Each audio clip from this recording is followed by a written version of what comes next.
नमस्कार, मैं चंद्र उपाध्याय आप सभी लोग का बहुत बहुत स्वागत एवं अभिनंदन करता हूं आपके अपने यूट्यूब चैनल साइकोलॉजी वाले गुरुजी में। आज की क्लास में हम एमए फर्स्ट ईयर द्वितीय सेमेस्टर मनोविज्ञान पेपर थर्ड, जिसका नाम है modern perspective of personality theories, इसके अंतर्गत यूनिट थर्ड के जिस महत्वपूर्ण टॉपिक के बारे में बात करने वाले हैं वह है जॉर्ज केली का व्यक्तित्व का संज्ञानात्मक सिद्धांत। ठीक है, इसको जॉर्ज केली का व्यक्तित्व का संज्ञानात्मक सिद्धांत भी कहा जाता है और साथ ही साथ इसको कहा जाता है व्यक्तिगत निर्माण का सिद्धांत।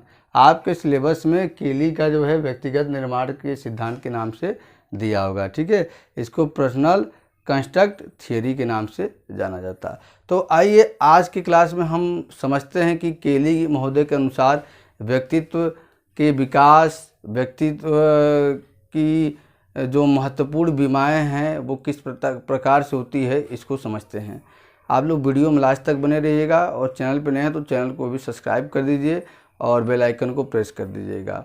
ठीक है, तो चलिए समझते हैं। देखिए, जो जॉर्ज केली महोदय हैं, इनका कार्यकाल था 1905 से 1967।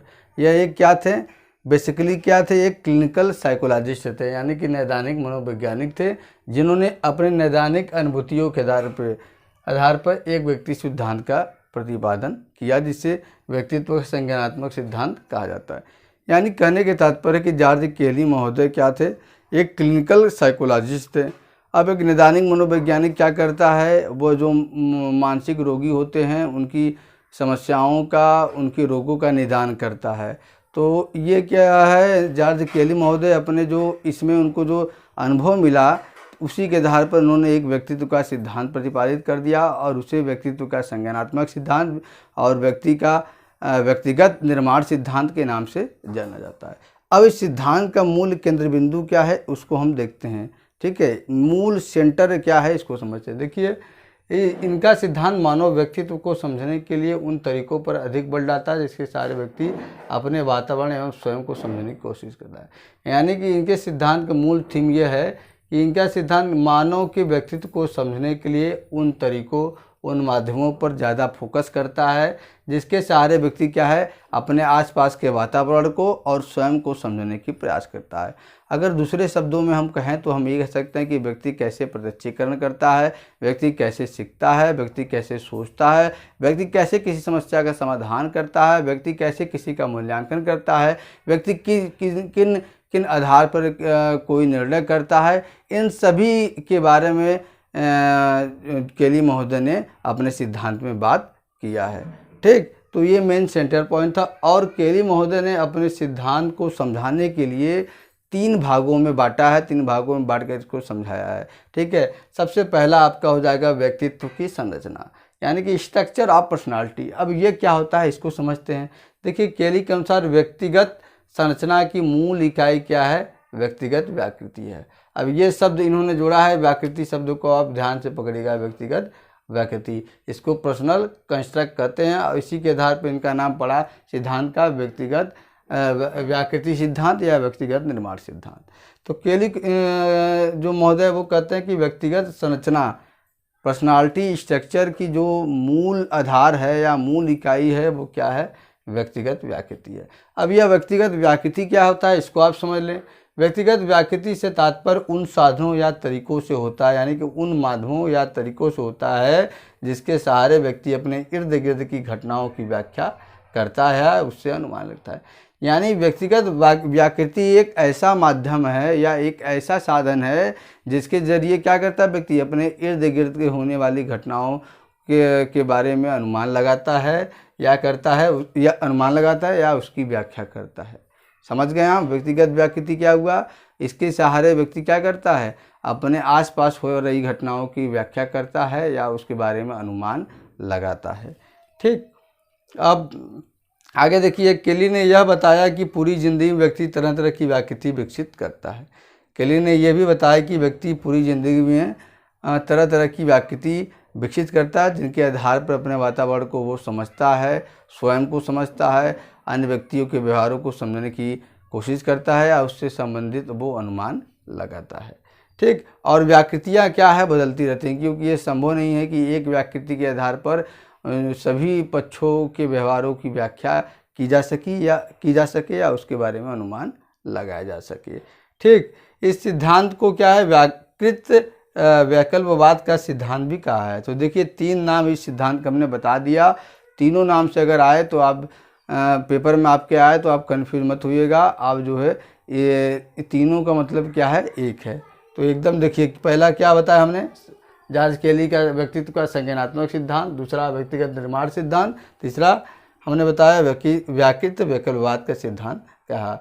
अब व्यक्तिगत व्याकृति क्या होता है, द्विध्रुवीय होता है, जैसे अच्छा बुरा, बेईमान ईमानदार। ठीक है, ठीक, ये क्या हुआ, ये इसके 2 पोल होते हैं। अब व्यक्तिगत संरचना को समझने के लिए मैं आपको एक एग्जाम्पल देता हूँ, उसके माध्यम से आप समझ जाएंगे आसानी से। तो देखिए, इसमें एक ऐसा छात्र है जो बार बार अपने परीक्षा में फेल हो रहा है।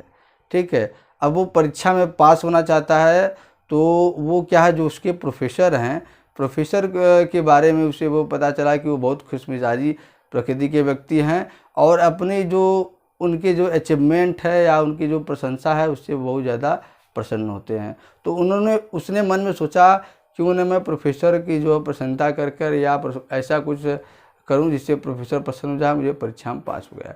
तो इसके लिए वो क्या कहा, छात्र क्या किया कि वो जो प्रोफेसर ने किताब लिखा था वो किताब को लाकर जो है प्रोफेसर के सामने उसकी प्रशंसा की और जो है उससे संबंधित प्रश्नों को पूछा और ये भी पूछा कि भविष्य में जो किताबें आएंगी, कौन सी किताबें आने वाली है।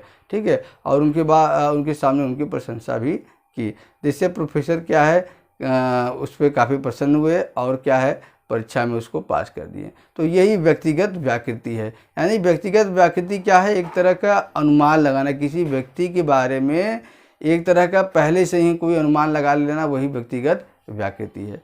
आइए हम अपने दूसरे हेडिंग की तरफ बढ़ते हैं।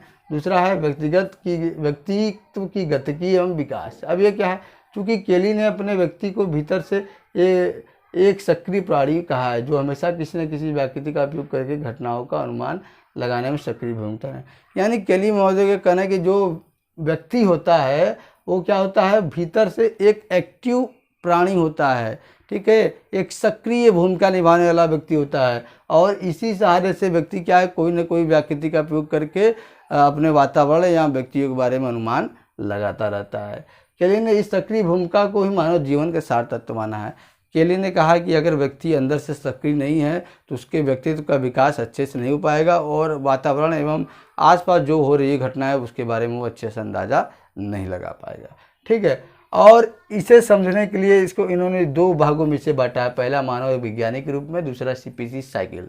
अब मानव एक वैज्ञानिक के रूप में क्या है, जैसे जिस प्रकार से विज्ञान में पहले कोई सिद्धांत बनता है, फिर कुछ प्रयोग किए जाते हैं, प्रयोग करने के बाद अगर वो प्रयोग सही होता है तो प्रकल्पना जो है स्वीकार की जाती है, अगर गलत होता है तो उसमें परिवर्तन किया जाता है। ठीक उसी प्रकार से मानव भी जब कोई व्यवहार करता है या किसी के व्यवहार के बारे में अनुमान लगाता है तो पहले वो कुछ जो है प्रकल्पना बनाता है। प्रकल्पना बनाने के बाद उससे संबंधित क्या है, वो कुछ अनुमान लगाता है या कुछ जो है एक तरह से व्यक्ति क्या है, खुद ऑब्जर्वर है, वैज्ञानिक है, अनुमान लगाता है। अगर वो सही रहता है तो उसकी जो है बात प्रकल्पना सही हो जाती है, नहीं अगर सही नहीं होती है तो इसमें क्या है वो कुछ परिवर्तन रहता है। तो इसलिए मानव को एक वैज्ञानिक के रूप में कहा गया है। अब ये सीपीसी साइकिल क्या है, सीपीसी का मतलब है कर्षण और प्रेस्टीज साइकिल। ठीक है, हाँ, कंट्रोल साइकिल, परिनिरीक्षण, पूर्वक्रमिक नियंत्रण चक्र। अब क्या है, यह है उन्होंने बताया कि जो परिनिरीक्षण की अवस्था यानी कि पहली अवस्था होती है, इसमें व्यक्ति क्या है तरह तरह के जो पूर्व कल्पनाएँ होती हैं या व्यक्ति के व्यवहार होते हैं उसके बारे में वो तरह तरह की प्रकल्पनाएँ बनाता है। और पूर्वक्रमिक अवस्था में व्यक्ति क्या करता है, जो अब उन प्रकल्पनाओं से जो कुछ मुख्य प्रकल्पनाएँ हैं जिससे क्या है व्यक्ति व्यवहार करेगा तो वो उसे प्राप्त हो जाएगा, उन पे फोकस करता है। और कंट्रोल नियंत्रण की अवस्था में व्यक्ति उन्हीं प्रकल्पनाओं पर ध्यान देगा जो उसके व्यवहार करने पे उसके जो काम को सिद्ध कर दे। तो ये क्या करता है, व्यक्ति के संज्ञान को वो क्रिया में बदलने का काम करता है। इसी को सीपीसी साइकिल कहते हैं। अगला है व्यक्तित्व का मापन एवं शोध। अब केली महोदय ने व्यक्तित्व को मापने के लिए किन प्रविधियों का प्रयोग किया इसको देखते हैं। तो केली ने व्यक्तित्व को मापने के लिए जिन प्रविधियों को महत्वपूर्ण माना है उनमें साक्षात्कार, ठीक, तथा आत्मचरित्र चित्रण विधि प्रमुख है। इसके अलावा इन्होंने व्यक्तिक व्याकृतियों को मापने के लिए एक विशिष्ट परीक्षण का प्रतिपादन किया जिसे भूमिका व्याकृति संग्रह परीक्षण या REP की संज्ञा दी गई। तो आपने देखा कि व्यक्तित्व को मापने के लिए केली ने साक्षात्कार विधि, आत्मचरित्र चित्रण विधि और क्या किया, भूमिका व्याकृति संग्रह परीक्षण का प्रयोग किया। ठीक, तो आज की क्लास में हमने केली महोदय के व्यक्तित्व के सिद्धांत के बारे में समझा। आगे की क्लास में हम इससे संबंधित किसी और टॉपिक के बारे में बात करने वाले हैं। ठीक है, आज की क्लास में इतना ही, मिलते हैं हम अपने अगली क्लास में। तब तक के लिए आप सभी का बहुत बहुत धन्यवाद।